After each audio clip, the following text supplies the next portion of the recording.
everyone.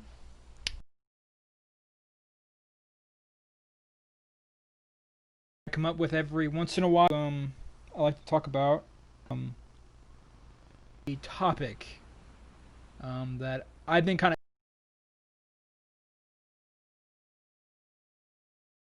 since I think yesterday, and I've been thinking about doing it today. I'm just going to tell you that I'm extremely happy in the Last of Us Part Two. One of the most, I would say, the most hated and unfortunately underlooked characters, I would think.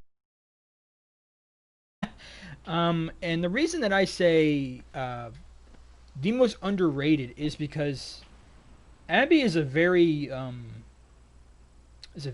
different character than most villains, and I think it's because of the Last of Us Part Two's world. Um, Everything is justified in everyone's eyes in this game. You see that everyone has lost something from someone, and it's all about getting an eye, exchanging an eye for an eye, a tooth for a tooth, revenge. It's all about retaliation. And I think she's very underlooked as a character, as a person, because people hate her. And which I understand why people hate her. I care deeply for Joel. I did. And I still do. Um, and I'd be lying to you guys if I said that if Joel's death didn't get to me, but I'd also be lying to you guys if I said to you guys that I didn't like Abby. I've played this game many, many times, and just hoping underlooked and underrated because people hate her. When you hate something or someone, you're not exactly looking to reconcile or even look for anything that might be good in them. Something that might be some type of redemption or redeeming qualities. And you know, and I just want to go over her role in the game. I don't know her. When I mean the role in the game, I'm not necessarily trying to say that I know exactly the reason she was in the game. I can't say that because I honestly don't know unless there's the there's the obvious one where she was just a character used for the to get past a message of revenge. Um, that there is no satisfaction. That's the only thing else I can think of. But what I mean by role, I just want to kind of talk about her as a character. I mean, as a character, not as certain like as her role in the game and how it went and how it's been presented, but necessarily her character. And to really talk about this, and before we can dive in between right into that defining moment where everyone decided, what, this woman is going to die. What I mean? She's gonna die. Um, she obviously was no different from Ellie. Um, Joel, when killing everyone, trying to save Ellie's life from dying, he went in there, he killed everyone, and remember, after he killed everybody, he goes in the operating room, and I believe there were three surgeons. The first one got a knife and said, "You ain't taking her. I can't let you leave. I mean, I'm gonna kill you if you come near her." And I really hope that I looked at it and I was like, when Joel killed him, I was like, I just wondering, could if you just knocked him out or something, you could have done that. But no, once again, maybe it's just Joel's instinct just to kill. I guess he was in the heat of the moment. I guess, but back to the point. He goes in there and he kills the first surgeon, which was apparently Abby's father.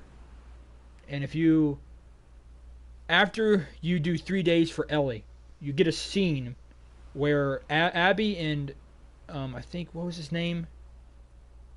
Jerry, I think his name was Jerry. And they were pretty close, guys. They were very, very close. Just I think closer than Joel and Ellie, but it's only because they were actually father and daughter. They were biologically father and daughter. So, you see that when Joel went in there and killed her own dad and practically erased her hope for future. She got angry. It wasn't fair for her. She felt like she had to um, deal with Joel because it would somehow right the wrong that he did. And we'll get to that in a minute how it didn't. But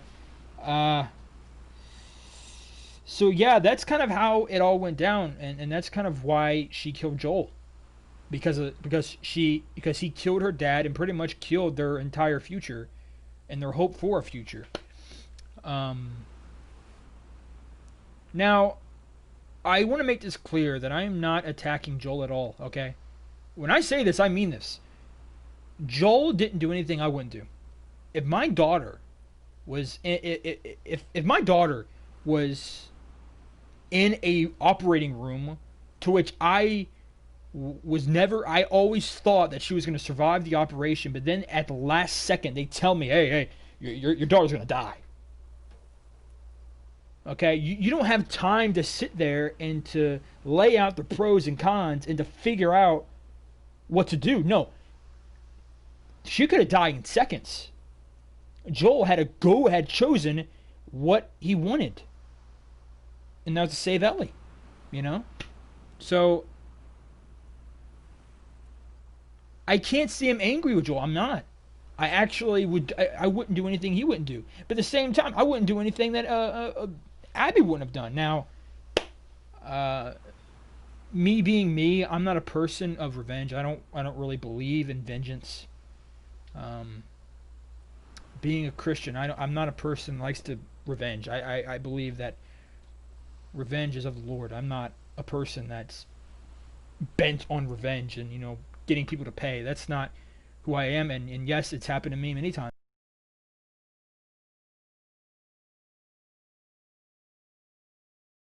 That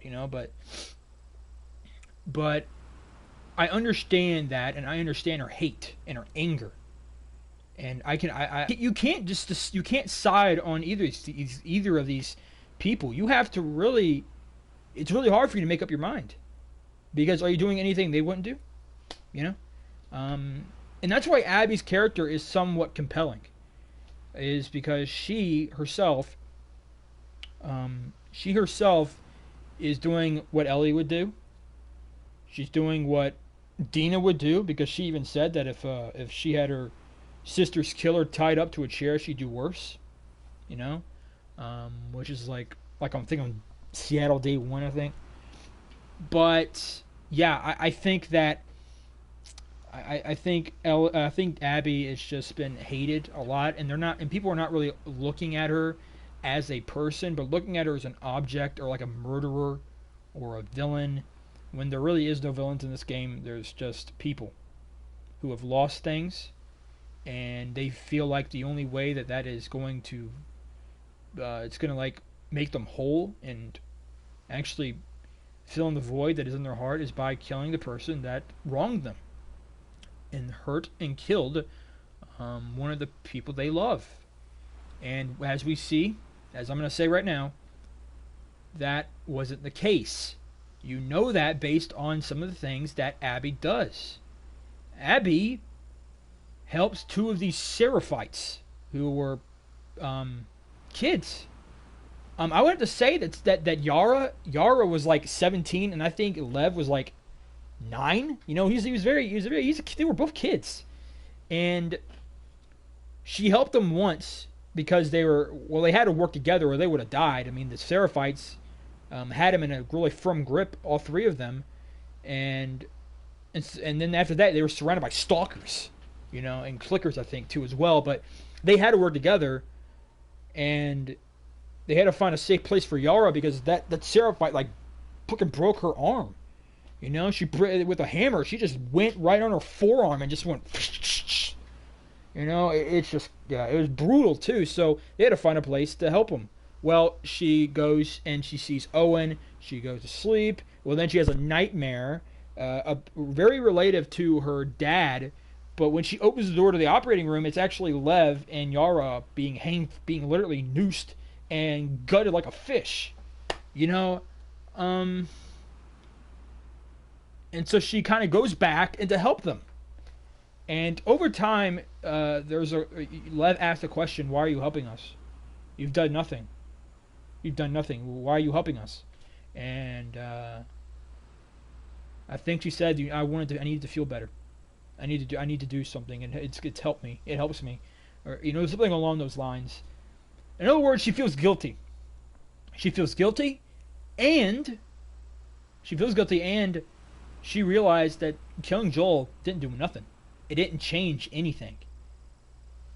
And you can see that when she lives her life and she goes back to Seattle, um, she's trying to let go, and she's actually trying to live her life. Because in her mind, she just got rid of the person that killed her father. She felt wronged, and she was the good guy. But to us, we thought she was the bad guy because she killed Joel, someone we care about. So you can't really sit here and say, you know what, I can't stand Abby. Abby's the villain. No, that's not the case. Because she's not doing anything that Ellie wouldn't have done, or Joel wouldn't have done, or Tommy wouldn't have done. They would have all done the same thing she would do. Even Ellie confirmed. Even Ellie said that after she was in the house after Joel passed away. You know, it's just I it's really hard to pick, and you cannot say there are heroes in this game because there isn't. There's not a defined hero and there's not a defined villain. It's just human beings, and that's it. And so Abby is just like Ellie. She thought killing these people, killing Joel, was going to satisfy her hunger and rage. And when she killed Joel, it didn't. And then Ellie went to go kill Abby, and then and then she realized the same. She realized what this would have done. It would have done nothing. She let her live, and she basically said, she basically made the choice. Ellie made the choice to keep her humanity. The same girl in the first game is still there. There's no telling what would have happened if Ellie killed Abby right then. There probably wouldn't be anything left of Ellie's humanity, and thus she's not really a character anymore. She'd just be a survivor, So, I think just looking at this morally, revenge is not a good thing. Hate is it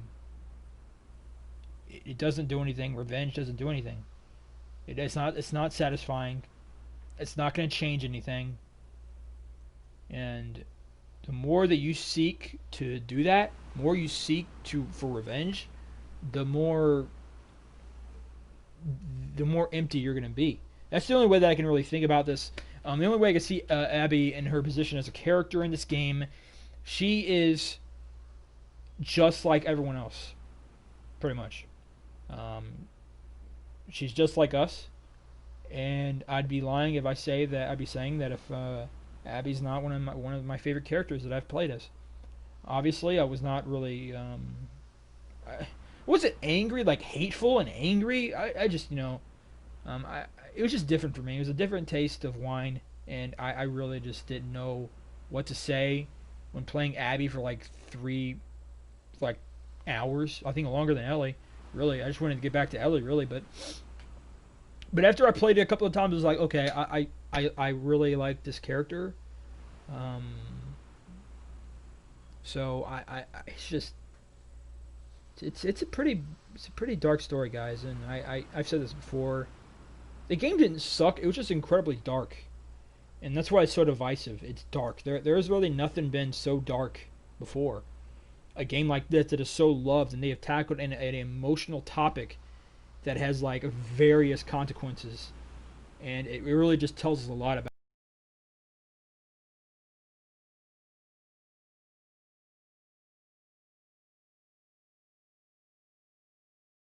by fans. In other words, I guess in some way they are.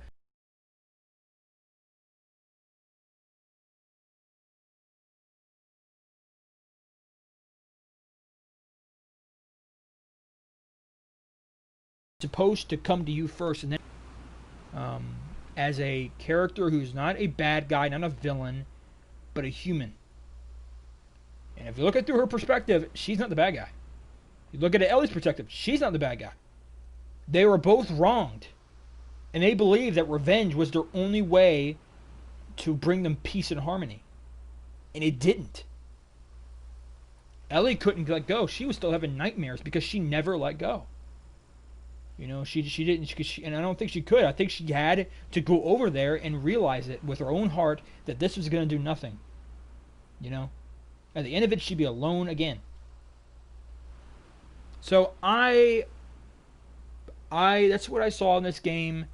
That's what I see in Abby, a human being who lost someone and felt wrong, just like Ellie was, and she went out and looked for Joel and killed him for 5 years. You know, and Ellie did the same thing. Ellie did the same thing that Abby did. She traveled miles.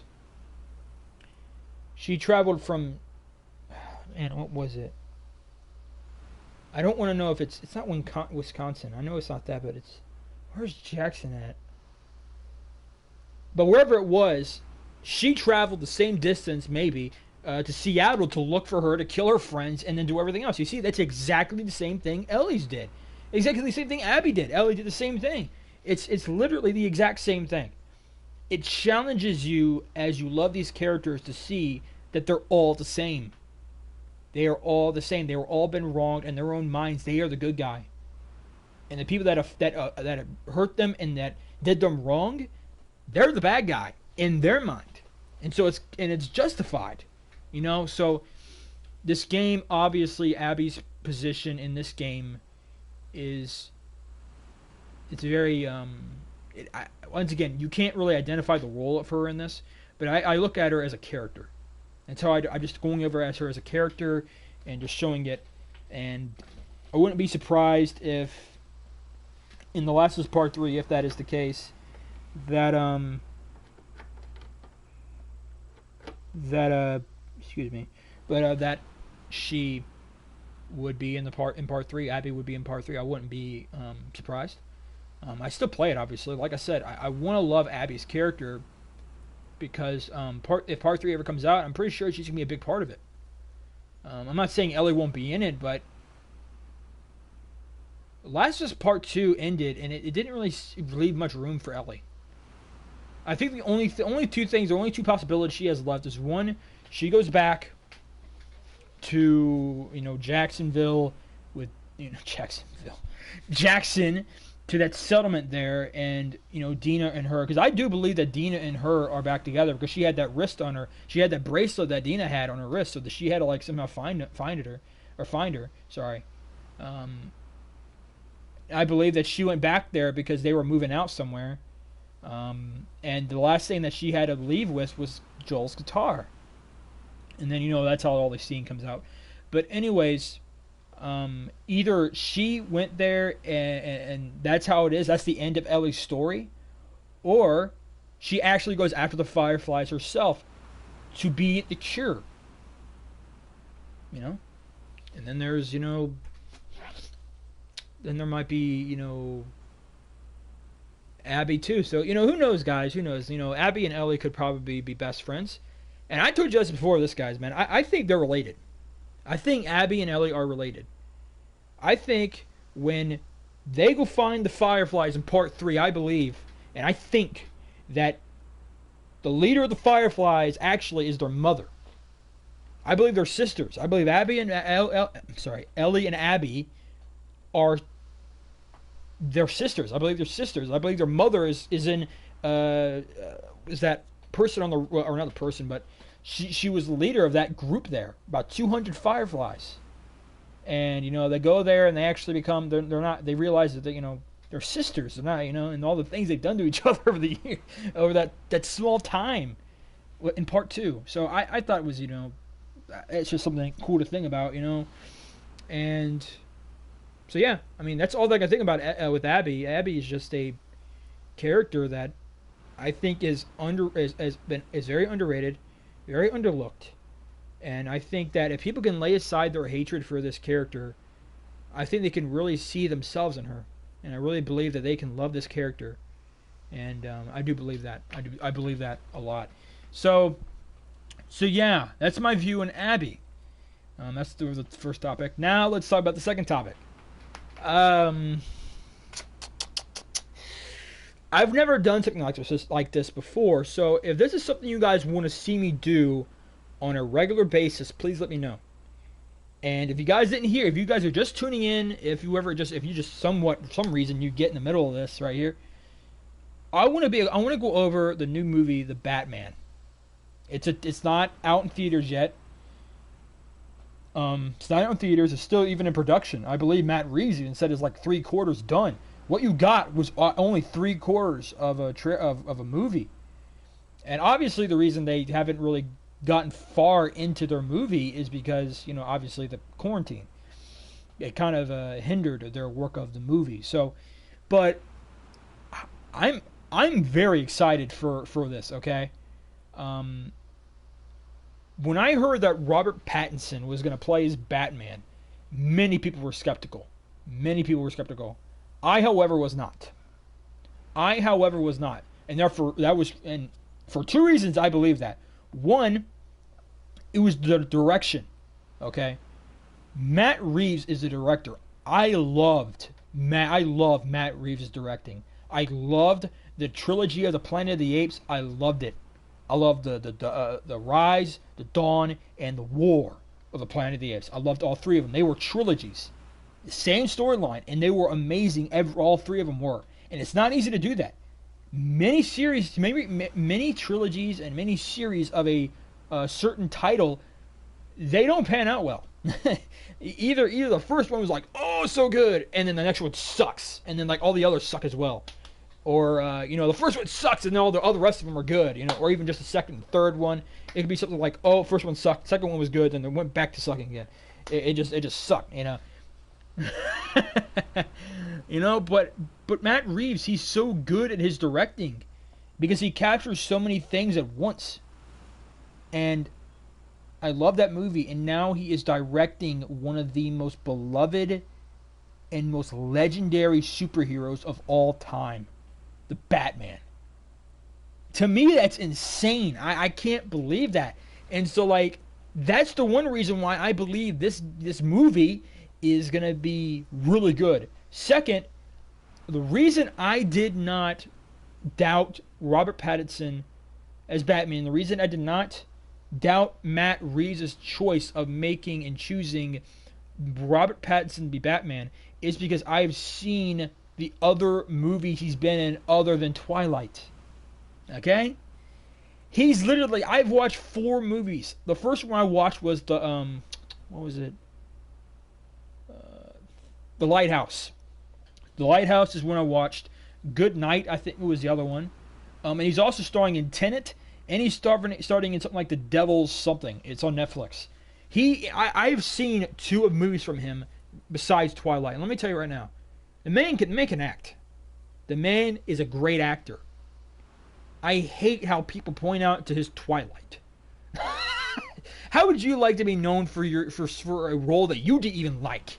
If you're even something you see as a vice, and so it's like, I believe that he's gonna kill this role, and I believe that he is going to make he's gonna be named legendarily as one of the greatest Batman actors. I mean, not many people can be a Batman actor.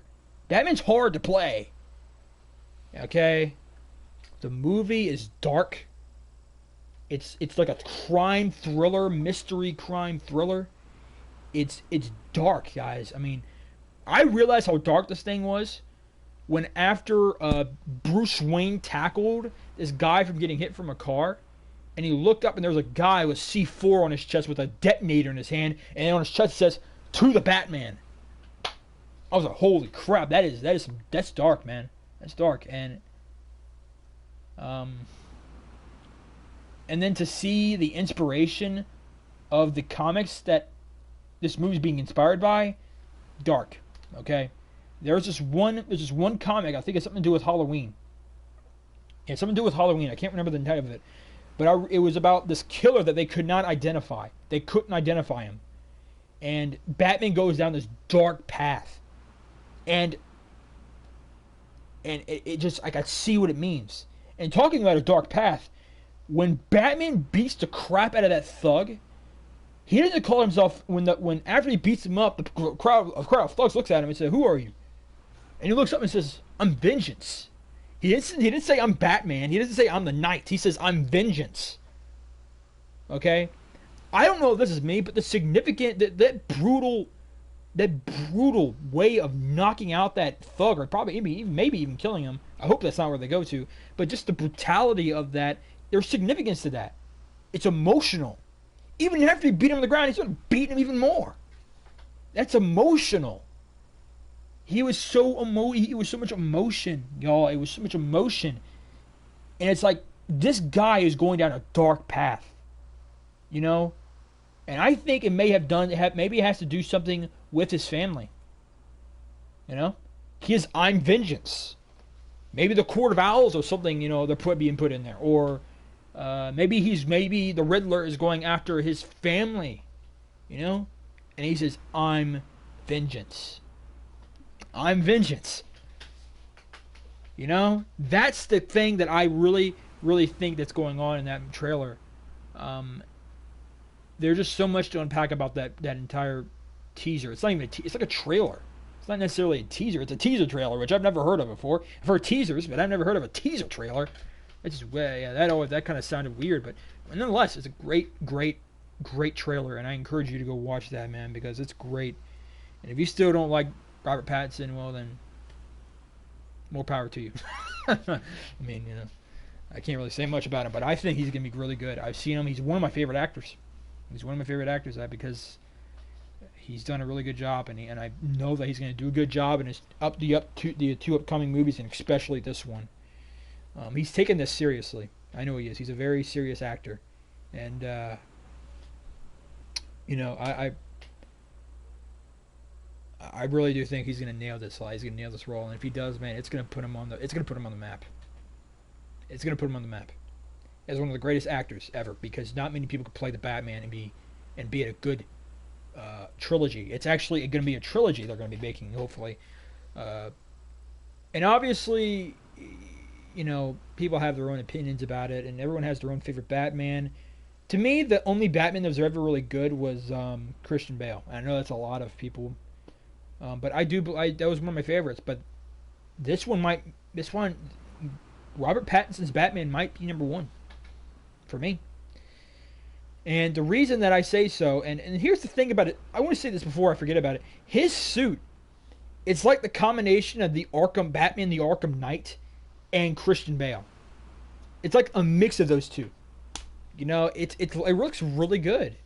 You know, and but yeah, I just wanted to say that. But it's really great. I can't wait to see it, guys. I can't wait to see what else they have. If the teaser is like this, imagine the official full trailer.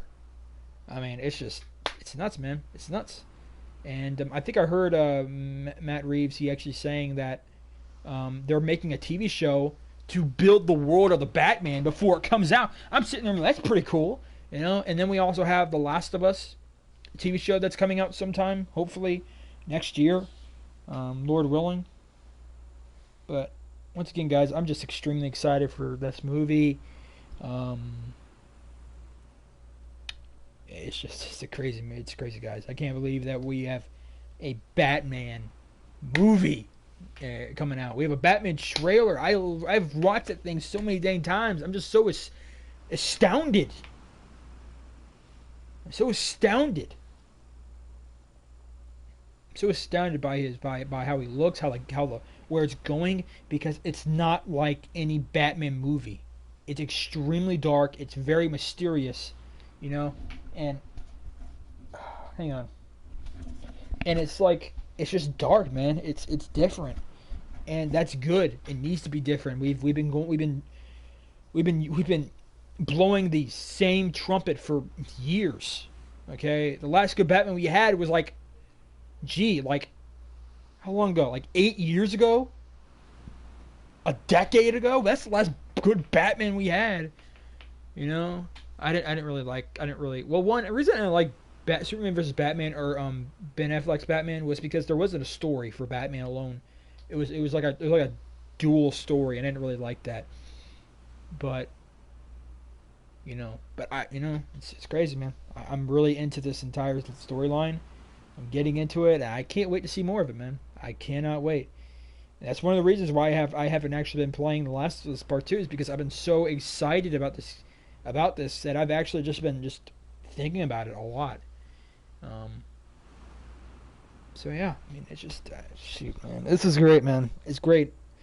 I have a I have my new set. I want to watch this movie when it comes. Hopefully, if theaters open, because it's only coming out in theaters, and then obviously eventually I think it will be turned into like going like on Amazon and DVD, Blu-ray, etc.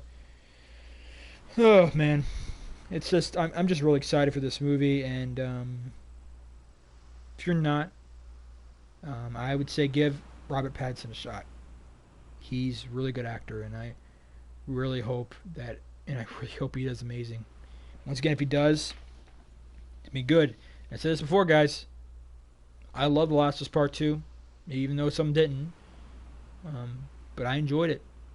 I enjoyed it, and I believe that whatever people may say, I'm gonna like. I believe that I am going to like the Batman because Matt Reeves is directing it. Batman vs Superman. I think the reason it wasn't good for me was because of the directing. It's always usually the directing that is bad, not necessarily the actors. Just Ben Affleck, Henry Cavill. They all were good. They were both great actors who really sold me a little bit about the character. Especially Superman and Batman. Both of those characters they just gave me something. They gave me something about the character, and I thought they did good. It was just the direction of the movie. It just felt very choppy, and it just it just wasn't something I was into really. Um, that's why I'm not really big on that new Snyder cut, but whatever. Um, then there's obviously the new Batman, the Gotham Knights, I think, and then there's obviously the Suicide Squad kill the Justice League, which I think is, and it actually takes place after the Arkham series, which is it's very weird because that's when